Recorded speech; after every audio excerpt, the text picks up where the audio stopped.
Life as a drifter is all I've known since I began this hardcore series. Sure, I have the freedom of going wherever I want, whenever I want, and I don't have to worry about the IRS taking my house. After all, I have no house. Wait, if there is no IRS in Minecraft, then does that mean...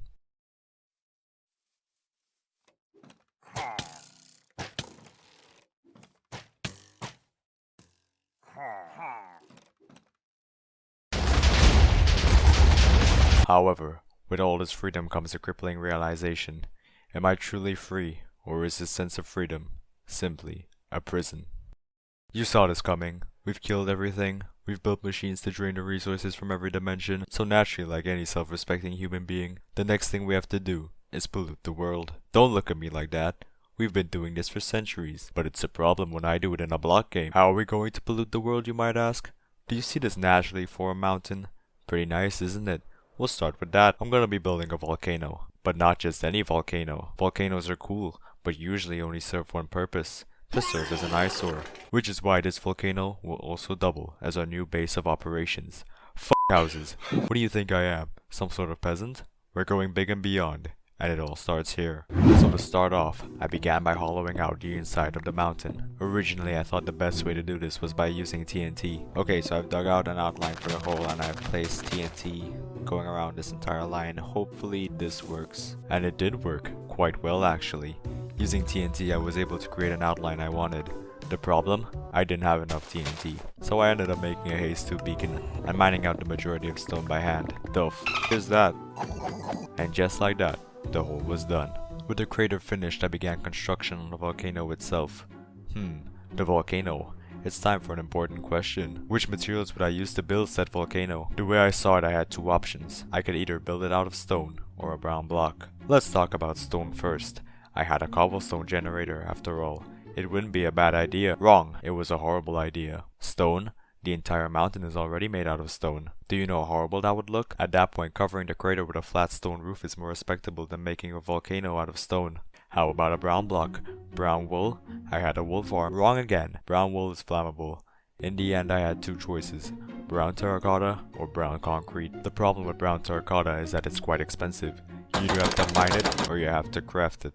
Both of which are very time consuming. So in the end, I settled on brown concrete. Why? Remember that sand duper I built last episode? Of course not. No one watched that video, it was terrible.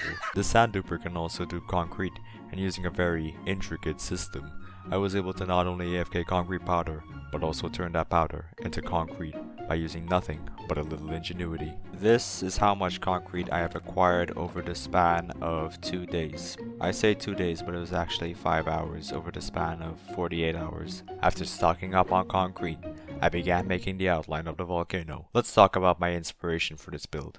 There is none. There are many great tutorials on how to build volcanoes out there. Most volcano builds either fall on one of the two ends of the spectrum. They're either a 1-to-1 scale of Mount Everest, or they're complete garbage. Since I didn't want my volcano to be completely hideous, but I also wanted to complete the build within the next, I don't know, decade, I decided to go for something that was doable, but also superior to everyone else's. This is a map that I have downloaded and it is the best map I could find. We're essentially going to be using it as a guideline on how to build the layers. Don't worry, we're not building the exact same thing. After completing the outline, I connected 4 of the corners to what would be the top of the volcano, and I thought to myself, wow. This is kind of small, but I left it that way, and I'm glad I did, because this thing ended up being pretty darn huge. And after that, the frame was completed. Is that a unicorn? And now came the real challenge. It was time to fill in the 4 quadrants that I had outlined. This was going to take a lot of blocks. Now I am not a huge builder by any means. I have no experience building anything on this scale at all, so I guess you can say I'm the least qualified person to be building something like this. But that's okay because I'm essentially going off of an image in my head. Like I said, there's no tutorial for me to follow. Everything that happens from here on out is coming from a picture in my mind. Before I began working on this build, I looked online for advice on how I would go about doing this. The results? They speak for themselves. From what I had gathered, it was clear this was going to be a monumental task, but I was up for the challenge. Now that we've placed this many blocks, we have an issue. There is an increase in mob spawns. Could you not? I'm gonna wash them away. No, wait! There goes my hard work. There we go, we're officially halfway done. It's looking pretty nice. Let's get an aerial view. Oh, what the fuck? Oh, no, why is it bent like that? That looks terrible. Let's just fix that real quick. Another issue I ran into was snow. You build on a snowy mountain, expect there to be snow. This machine is broken again. You've got to be kidding me. Now, interestingly enough, I thought this build was going to be a lot more challenging. And it was, absolutely, it took forever. But I learned that once you've mastered the art of placing blocks randomly, you're essentially going to be a god of building volcanoes. 23,000 blocks placed, with the volcano itself nearing the end of construction. It was time to start focusing on other aspects of this build, the entrances and the interior. So here's my plan. Originally I was going to make 2 entrances, the top of the volcano and a little cave in the midsection of said volcano. However, I have since decided to change that, and instead I'm going to be making pipes. Pipes? Yeah, pipes. Or tubes. I don't know.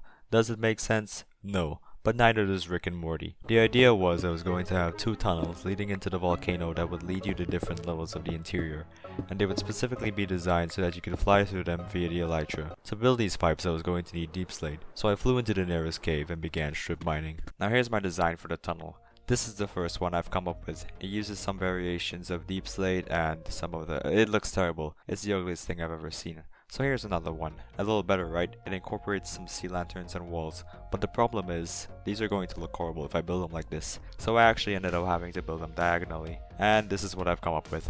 As you can see, the design was pretty terrible. But don't worry, because the finished product ended up looking way better. And after 3 long days of working on this build, the volcano was finished and I was officially halfway done. Not even halfway actually. I still had a lot to do.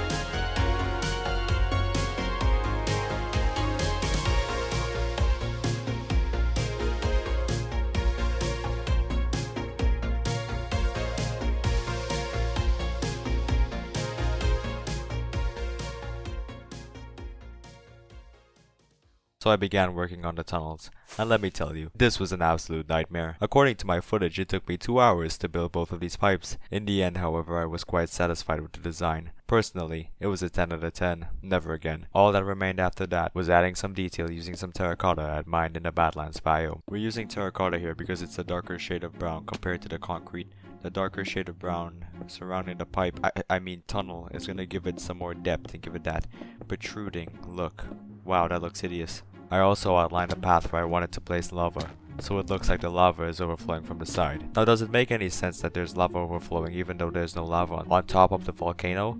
No. Do I care? No. With the outside mostly completed, it was time to move on to the interior. What I wanted to do was have a somewhat round platform that connected to different rooms and had a lava pool in the middle. Instead, I ended up with a rectangular platform. Right now I'm brainstorming some designs for the walkway. This is the first one I've come up with. It's a nice simple deep slate platform that's lit with sea lanterns. The problem is, it looks like Sand Diction's platforms, which means I had to scrap this design, and instead I went with this one. It's similar, but it's not. We got some nice stairs as railings, which also double as a light source. I think it's looking pretty cool. I also added some platforms near the top of the volcano, which I plan to turn into a treasury/trophy room, as well as a master bedroom. Now right here I'm using stone bricks, but over here as we get lower I'm going to transition into deep slate, so it gives it that nice and burnt look and adds in that extra level of detail. With the pathway completed, it was now time to work on the lava pool. Now I have a confession to make. Remember how we blew up a hole at the beginning of the video? Yeah, well that was pointless. I originally thought I was going to need a lot more space, but it turns out this build ended up being a lot bigger than I had originally anticipated. So as a result, I now had this massive crater below what was supposed to be the bottom of the volcano. So can you guess what I did? Did I A. incorporate it into the build, B. fill it in so there wasn't a massive hole beneath me, or C. fill in the entire area with lava? That's right. D. I completely brushed past it and moved on with my life. What I planned to do instead was make a platform for the lava below, and then connect the corners to the sides of the walkway. Believe it or not, I found a more efficient way of filling in this area. We just go like this, and Oops. And after filling in the area, it was time to work on the walls. This looks really awkward, so to combat that, we're gonna fill this in and give it a nice gradient, a bit of a smooth transition. I don't know what I'm talking about. We're using a mixture of basalt, tuff, blackstone, and deep slate for the walls, and I'm essentially going to be using a macro to connect the corners of the walkway to the walls of the volcano. Next up, we'll add some redstone lamps, looking nice. For the walls near the lava, I used a mixture of blackstone, deep slate, and deep slate bricks, and it came out marvelous, except I had to destroy it because I built it wrong. And we were essentially left with something like this. Pretty nice, right? You're goddamn right. However, then came the process of filling in the area itself. The area was about, I don't know, 50 by 50 blocks, which meant that I was going to need to place 2,500 lava buckets, which isn't that bad considering I placed, I don't know, over 10 times as much for the volcano itself. The issue was I didn't have many buckets, and the trip to the nearest lava source not only consumed a lot of time, but also a lot of rockets. So as a result, I ended up cutting corners and left the area filled with lava, but not completely with source blocks. I know, I'm lazy. Do I care? Not really. If anything, it looks better since the lava is flowing. After completing the lava pool, I could see the end in sight. All I had to do was create the rooms and add in extra details. But there was still one thing I wanted to add. A creative idea, you might call it. Actually, it was more like 5 ideas. The middle of the volcano was looking pretty dull. Luckily, I know just what to add. I'm taking inspiration from the worst game mode to ever exist. Hypixel Skyblock. Deep in the mines of this wretched game in a place called the Crystal Hollows, there are 5 crystals. Topaz, Jade, Ruby, Sapphire, and Jasper.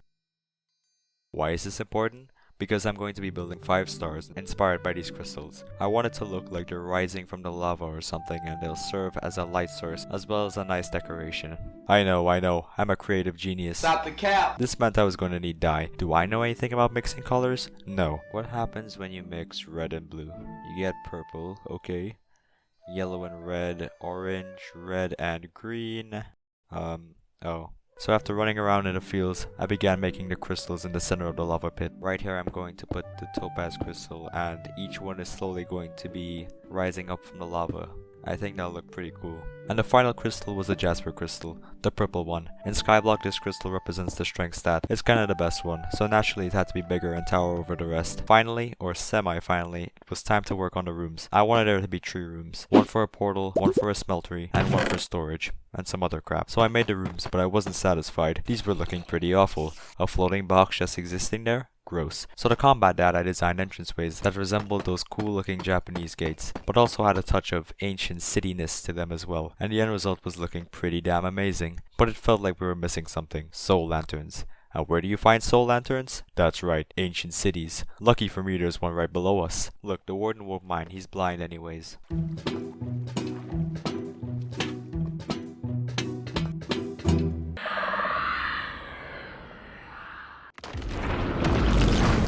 And after placing in the lanterns and blending the walls with the entrances, all that was left to do was add some finishing touches, and the build was officially completed. Scaffolding is the worst fucking block in this game.